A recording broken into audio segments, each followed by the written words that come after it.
Why didn't she run away like everyone else? Every housekeeper who arrived at that house left in under a week. No one could tolerate the two chaotic twins, nor did anyone dare meet the ice-cold gaze of the millionaire widower father. But then, a waitress with no qualifications, no experience, and no family ties walked in and stayed. Why didn't she run away like all the others? And what compelled the man whose faith and family had long been lost to kneel down and propose to her with a ring during a backyard picnic? You won't believe what happened next.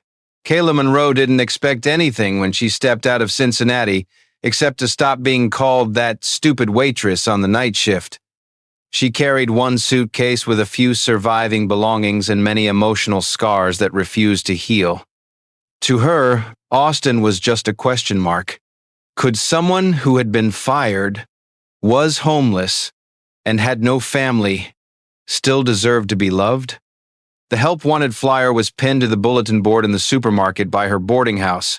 Kayla tore off one slip, and the promise of high pay, room included, made her nod in agreement.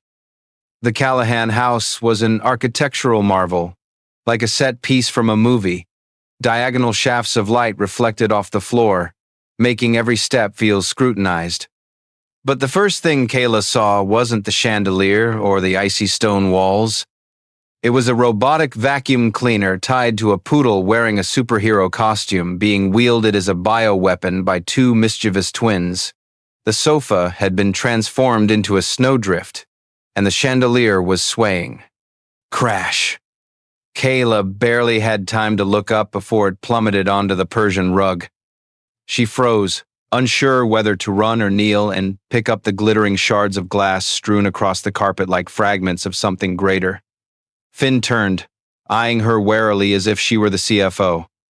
Hazel pointed a finger. "You're the newbie, right? You won't last 3 days." Faced with that scene, Kayla just let out a small laugh. "Hey kids, I brought slime. Who wants to do an explosive experiment?" Hazel went splat. Finn suddenly dropped a scoop of ice cream into her hand. She looked down at her palm. The ice cream melted, icy cold, oozing over her calloused fingers. Amid the chaos, the destruction, and the collective sighs, Kayla murmured, "Delightful. Dessert." And in that moment, someone in the house began to pause and watch her. Not the children, not the maid hiding in the kitchen, but someone from the floor above, behind a frosted glass door, silently observing the first woman unafraid of the kids and unafraid of herself. She didn't know that in that instant, her fate and that of this entire house had just shifted. Could an imperfect girl be the missing piece needed to rebuild a broken family? Welcome to 30 Millionaire Stories, where success meets solitude, and every story heals a hidden wound. Subscribe and discover the heart behind the fortune. The house that once rang with laughter now answered only with the steady ticking of the clock, like a heartbeat forced to keep beating. Hunter Callahan descended the stairs in his freshly pressed charcoal gray suit, his tie slightly askew and his gaze heavy with the weight of endless silence. He had been the model CEO, decisive, punctual, efficient, and the man who had loved one woman with all his heart. But ever since his wife died from postpartum heart complications, Hunter had ceased to be himself. He lived like a slideshow, a prearranged plan: wake at 6 a.m., leave home at 7 a.m., return at 10 p.m., and repeat. Each evening when he came back, the luxury mansion greeted him only with a scent of cold wood and dried flowers. Hazel and Finn, his twins, were cared for by an endless parade of caregivers who never stayed more than a week. They didn't need cookies. They needed a hug. But this morning, when he stepped into the living room, he saw something utterly unfamiliar.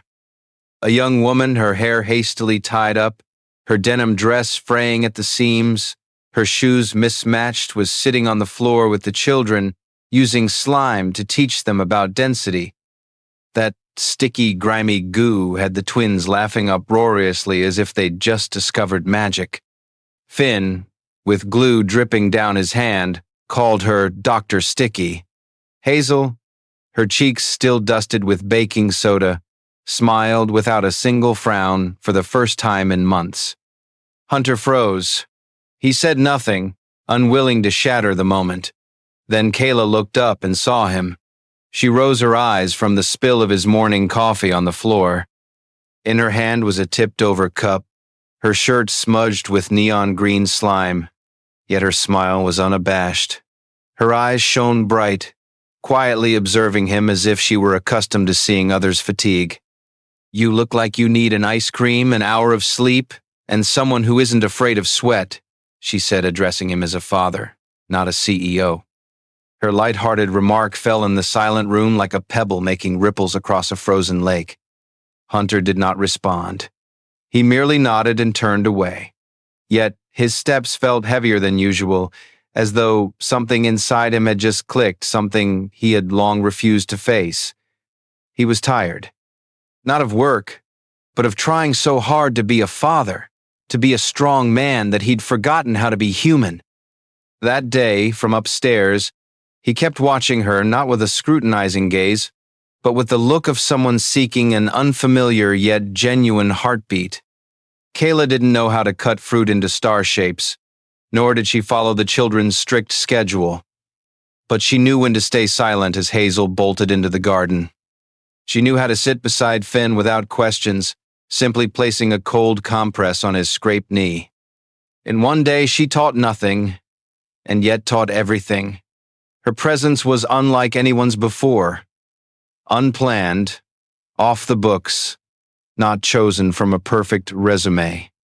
Yet that very unplannedness allowed the house to stop suffocating itself. When night fell, Hunter stood alone in his study. His late wife's old portrait still rested on the desk, her kind eyes, her gentle smile. He lifted the frame and then set it down. For the first time in months, he didn't work on financial reports. He just stared out at the backyard, where the unemployed waitress was now sitting with the twins, drawing shapes with a flashlight as if they'd been a team for years.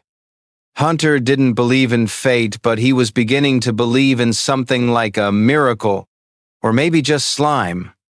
Could a girl who once couldn't hold down a job be the one to hold together a family falling apart? Dear audience, please take a moment to relax or have a glass of water and stay with us as the story unfolds with more surprises ahead. Comment 1 if you're enjoying this story, so we know you're still here. Everyone thinks the greatest challenge is controlling those mischievous children. But for Kayla, the real challenge was keeping her own heart from shattering into 1,000 pieces. Because every clumsy action, every time Hazel glanced at her then looked away, every time Finn sat close but remained silent, all of it felt like invisible cuts. No blood, yet enough to take her breath away. And yet, she stayed. Not for the high pay or the beautiful house, but because she felt she once was those children. During the first week, Kayla didn't try to teach anything. She simply showed up. She didn't ask preachy questions like, "What did you do at school today?" Nor did she resort to reward and punishment tactics. She read comic books in an overly dramatic voice, purposely mispronouncing words just to hear their laughter. She mimicked a cat's meow, made dog face expressions, even pulled socks over her head to become the white-haired witch of Oklahoma. Finn had jumped in surprise at first, then toppled back onto the rug, clutching his belly in laughter. Hazel watched warily at first, but with each passing day, a layer of ice melted inside her. Kayla also didn't pretend to know everything. She forgot pickup schedules, burned the pancakes, and once left the laundry in the washer so long the clothes reeked. But she apologized like an adult owning her mistakes.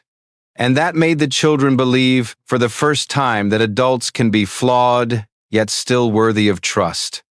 One rainy Friday evening, when a thunderous downpour knocked out the power, Kayla didn't panic.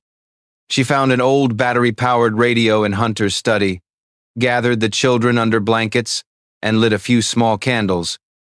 The three of them sat in the darkness, sharing the last cold spoonfuls of ice cream from the freezer. Kayla began to hum some old country tunes. Her voice was hoarse but warm. Finn burrowed against her side, and Hazel, for the first time, rested her head on Kayla's shoulder without pulling away. That night, the children slept soundly until morning. No tears, no waking halfway through. Something that hadn't happened in 8 months. Hunter stood upstairs, watching silently. He couldn't believe what he was witnessing. This wasn't a miracle. It was patience. It was presence. It was someone who didn't know how to raise children, yet understood their loneliness as if she herself had survived a similar night. The next morning, Hazel painted a watercolor picture. In it, 3 figures sat together on a purple cloud. One with tousled blonde hair, singing, a little girl, a little boy, and a beaming Sunday. When Hunter asked what it was, Hazel said nothing, but she carefully wrote 3 words in purple ink beneath it. Home. Not perfect. Happy. Kayla seemed unaware of how profound her impact was. She still left her apron in the fridge, still played her music too loudly while cleaning, and occasionally nodded off at midday while intending to read. But the children began to wait for her. Finn saved her half a pancake. Hazel wrote Kayla's name in her homework notebook, and Hunter started rearranging his meeting schedule. One afternoon, Kayla took the children to the nearby park. For the first time, she saw Finn playing soccer with other kids without shying away. Hazel tied a younger girl's hair in neat braids herself. Kayla sat on a wooden bench as the sunset filtered through her hair, warm like the gaze of the mother they'd lost. Hunter, who had driven up from the office unannounced, stood at a distance, watching in silence. He didn't step forward. He simply gazed at the scene as if admiring a painting he feared would vanish if he touched it. That evening, as Kayla was about to leave the children's room, Hazel tugged her hand to keep her. "Can you sing the song from the other night again?" The first time the girl had asked someone to stay. Kayla sat back down and sang softly. The song wasn't beautiful, but it was full of a nameless warmth. Hunter stood behind the half-closed door, his eyes fixed on the flickering light inside. He felt tears blur his vision without understanding why. And that night, for the first time in a long while, he smiled. When a smile returns after many months, what else might come back with it? Since Kayla arrived, the Callahan house no longer echoed with the click of high heels marking time like a metronome. Now, it resonated with sighs turned into laughter. Slime smeared the tablecloth, sofa cushions became fortresses, and game show-style cheers reverberated down the hallway. The atmosphere had changed. It was no longer subdued, no longer cautious. It was alive. Hunter, who had once stifled every bit of chaos to maintain control, was now learning to sit quietly amid the mess, even smile on occasion. Hazel had given him the nickname Captain Unraveled because whenever he appeared mid-activity, the kids knew their ship was about to dock at a new adventure. Kayla hadn't only thawed the children's coldness. She was unbuttoning Hunter's wind-tight defenses, one stitch at a time, and no one in the house even noticed. Then Adeline Callahan returned, like a north wind, sharp, punctual, unforgiving. A woman who had taught classical literature at Brown University, her silver hair neatly pinned at the nape of her neck, with a gaze that could straighten anyone's posture with a single glance. She disapproved of everything she saw. Her grandson sitting on the floor with slime splattered on his dress shirt, her granddaughter singing Southern-accented pop parodies, and a stranger wearing a dress spotted with dried coffee, spooning ice cream at breakfast. In her eyes, Kayla was an uncultured menace, a red slash across their aristocratic pedigree. Without raising her voice, she sucked the air of conviviality right back out of the room. The housekeeper whispered in hushed tones. The children suddenly sat up straight at the table. Hunter avoided his mother's eyes as though he'd never truly grown up in her presence. Kayla understood fully that she didn't belong in this world, but she also knew the children needed more than afternoon tea and French textbooks. One afternoon, when Adeline declared that Hazel must learn to sit still and stop corrupting her voice with that cheap country nonsense, Kayla didn't argue. She simply stepped into the backyard, turned on soft music, and gently tapped out a drum beat for Finn using a pot lid. Hazel hesitated a moment, then stepped forward and began to sing. The song was imperfect, even slightly offbeat, but Hunter, standing at the window, watched in awe, as if witnessing a gentle storm blow away stale dust in the house. Adeline only shook her head, but she didn't leave the threshold. Strangely, she lingered longer than ever before. That evening, she summoned Hunter to her room. No shouting, just a low-key conversation, like two rivers flowing against each other.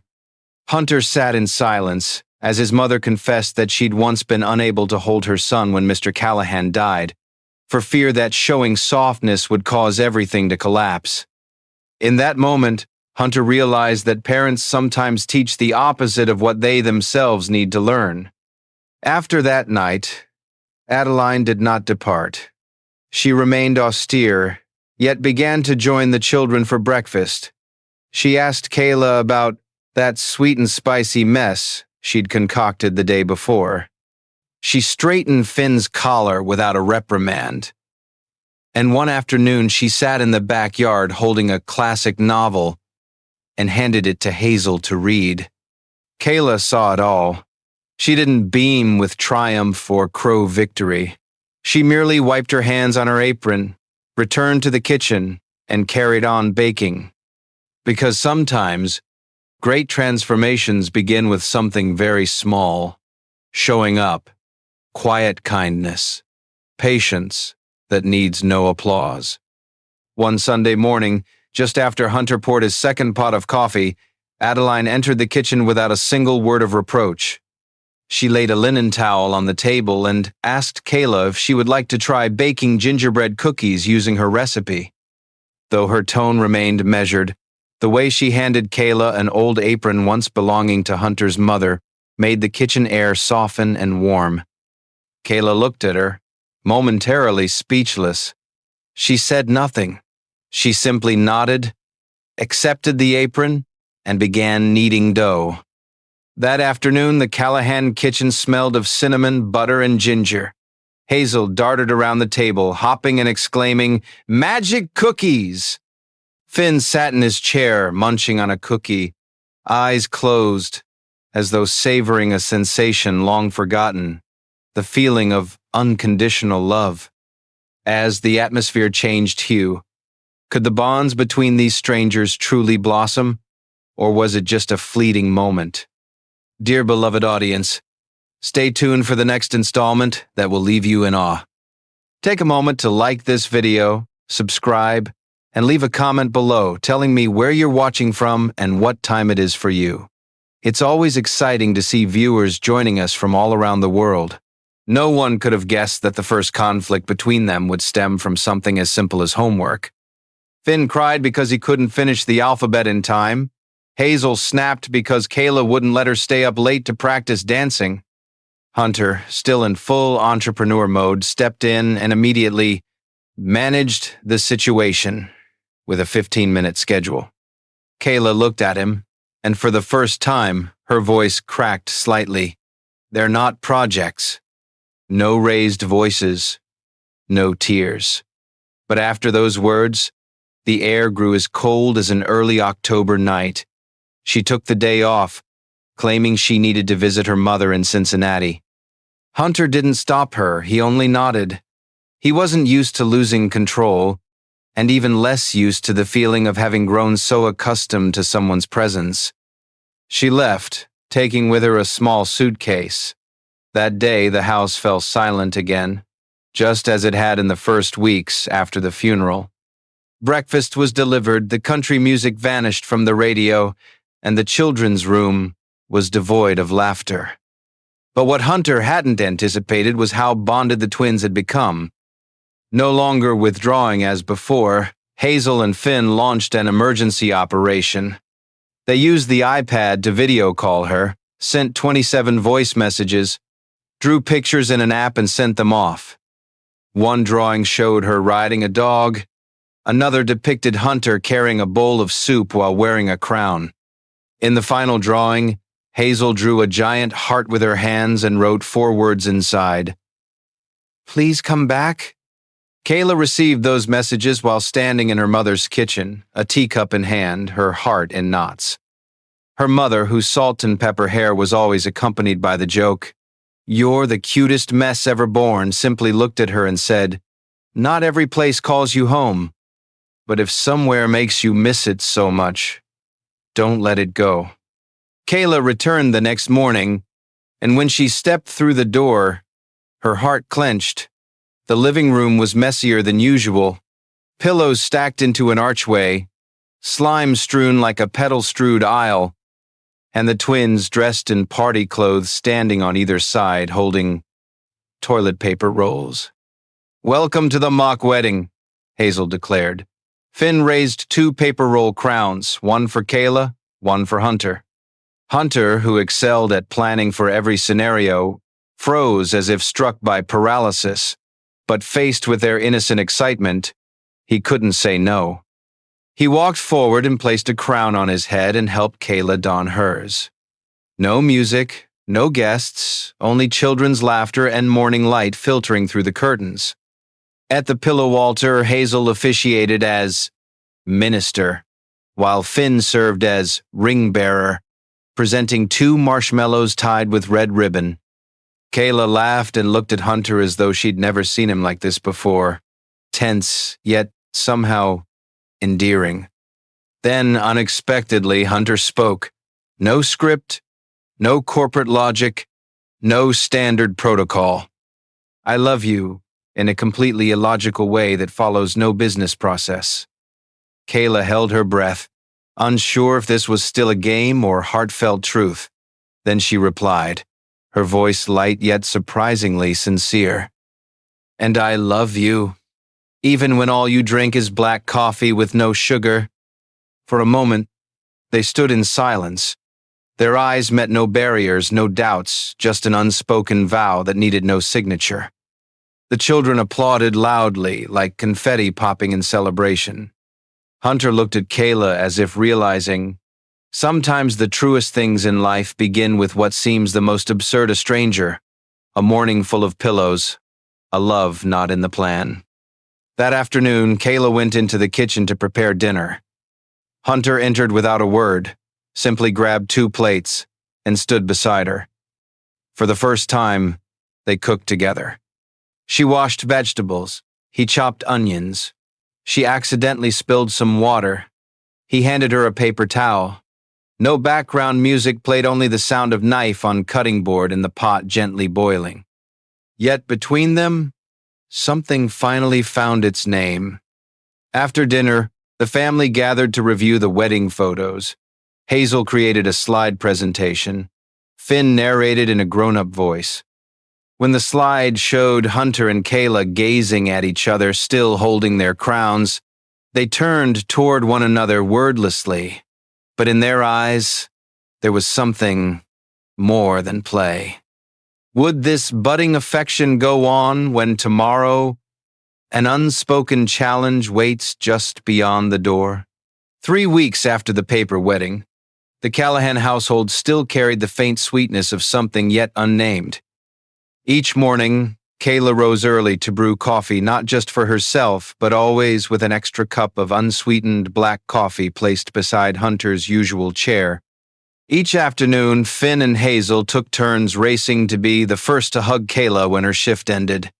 And every evening, Hunter lingered at the dinner table a little longer, sometimes for no reason other than watching Kayla chat with the children and losing track of time. Then one day, under a Texas sky as clear as freshly laundered linen, Hunter decided to throw a backyard picnic. He sent handwritten invitations to a few close neighbors, set up a tent, laid out blankets, and arranged long wooden tables draped with red-checked cloths. Hazel hand-picked wildflowers. Finn helped Dad prepare grilled marshmallows. No one spoke of it aloud, but it seemed the entire house was gearing up for something beyond the ordinary plan. Kayla wasn't warned in advance.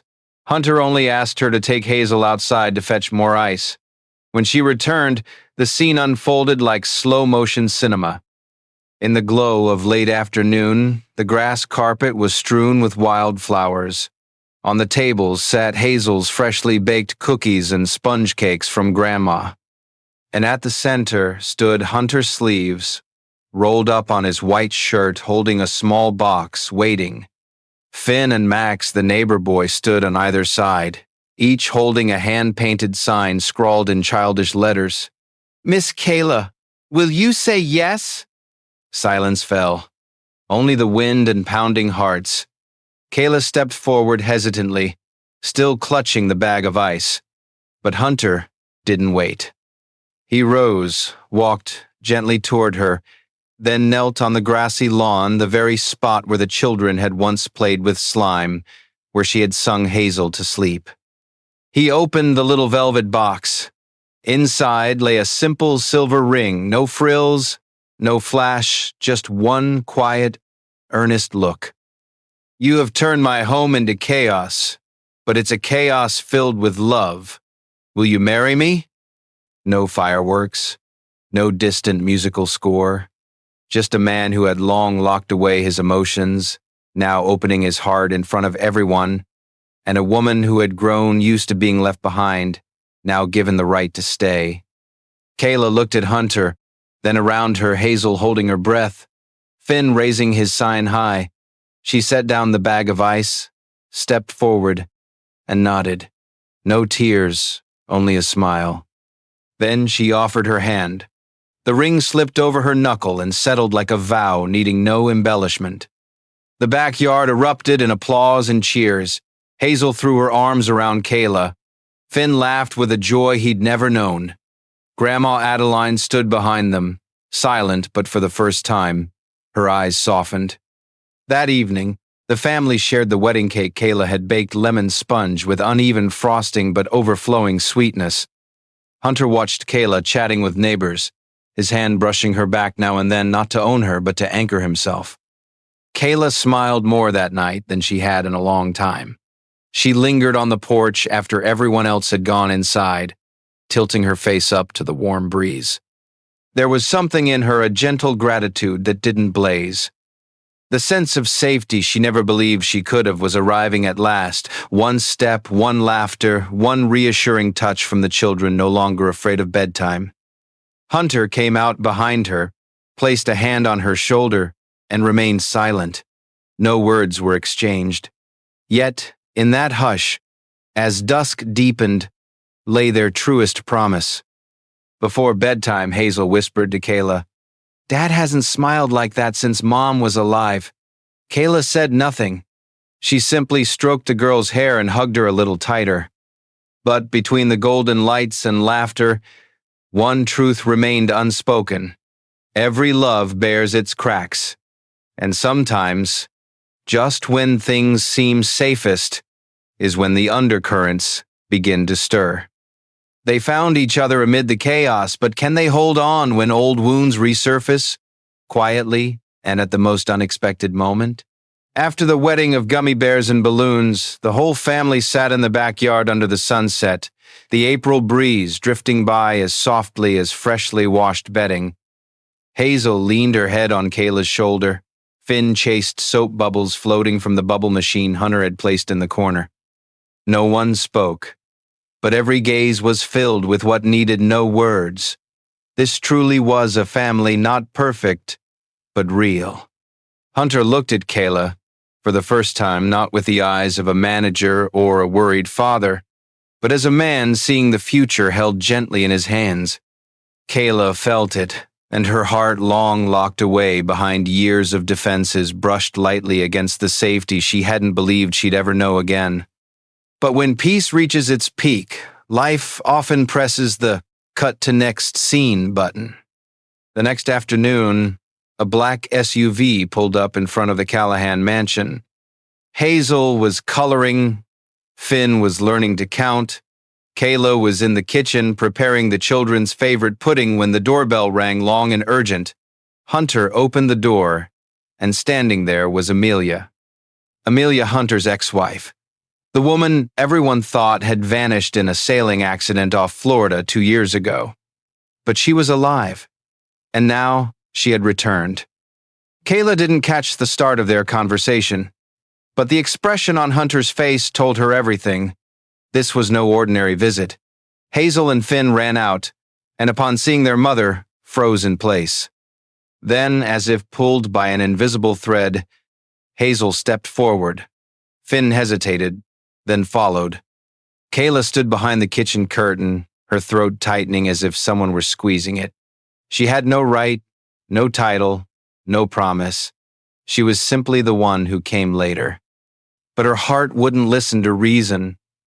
She saw the way Hazel faltered, Finn held back, and more than that, she saw Hunter, lost among pieces no longer in his control. Amelia stayed for dinner. Adeline pulled out a chair for her daughter-in-law as though the years of absence had never happened. That meal was painfully quiet. Kayla, once the heartbeat of this kitchen, was now merely a shadow fetching water, carrying plates, and smiling politely. That night, Kayla did not sleep in her familiar spot in the living room. She chose to remain in the library, where Hunter had once gifted her an old book with a handwritten note. "Thank you for breathing life back into this house." On the table sat a newly placed photo frame, a family portrait featuring Amelia. The next morning, Kayla left. No tears, no farewell note. She packed her things, set the bracelet Hazel had given her on the bedside table. When she stepped out the gate, the sun rose as it always did, but inside her was a rainy afternoon. Hunter found the bracelet in an empty room. He knew Kayla had gone, yet instead of chasing after her, he stood silently. Something inside him, much like when he lost, Amelia hesitated. No one had taught him how to hold on when what he'd lost returned, and what he'd just gained didn't want to stay. Hazel wept. Finn was silent. Amelia saw it all, but said nothing. Adeline, for the first time in weeks, stepped out onto the lawn, stood amid the green grass, and said, "Some people leave not because they don't want to stay, but because they aren't called home." It was a sad day, but also the day that revealed the truth. Love isn't about who arrives first, but who dares to stay even when they're not sure they're chosen. Will Hunter have the courage to call out the name of the one who's truly brought his heart back to life before it's too late? Sometimes love doesn't come from perfection. It comes from moments of chaos, from near-missed chances, and from the silences no one wants to face. Kayla and Hunter's story isn't just about a waitress and a single father, it's about all of us who have loved, feared, lost, and still chosen to trust.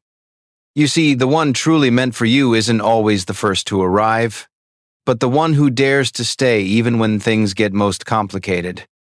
If you've ever been the one who came later, ever loved someone amid wounds not yet healed, leave a comment and share your story with us. We read them all, and we listen with our hearts. Please like and subscribe so you won't miss what comes next. And if this story touched someone you know, share it. Today, you might help someone find their own healing.